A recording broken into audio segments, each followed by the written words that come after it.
ওই জব তো sir, job করলে আর ব্রেন নষ্ট হয়ে যায় স্যার।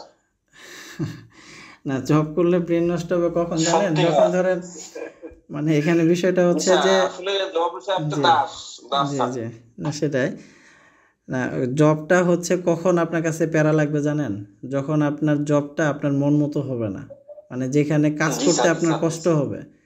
হ্যাঁ, এই যে আপনাদের কষ্ট ক্লাস হবে, জি স্যার। এই যে আপনাদের ক্লাস নিচ্ছি, আমার কিন্তু এনার্জি এক ফোঁটাও নষ্ট হয় না। বরঞ্চ আরো এনার্জি আমার মানে বাড়তেছে। জি স্যার, আমি একটা জিনিস খেয়াল করি স্যার, আপনি কিন্তু একটু অধৈর্য হন না এবং বোরিংও লাগে না। হ্যাঁ, তো এটা কেন?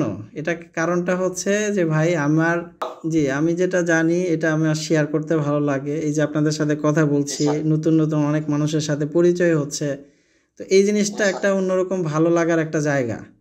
তো এই ভালো জি লাগা স্যার। থেকে যখন একটা কাজ করা হয় তখন আসলে কষ্টটা কষ্ট মনে হয় না।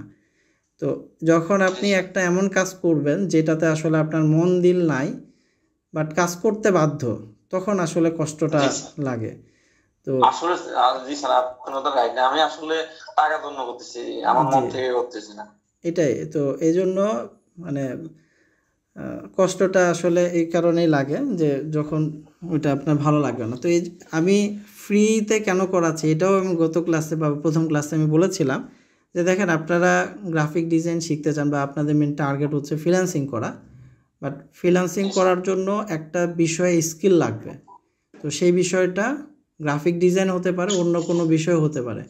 বাট আপনার জন্য গ্রাফিক ডিজাইন এই সাবজেক্টটা পারফেক্ট কিনা এটা বুঝতে গেলেও অন্তত একটা মাস আপনার এটার সাথে থাকতে হবে। তারপরে আপনি সঠিক জি একটা স্যার। সিদ্ধান্ত নিতে পারবেন।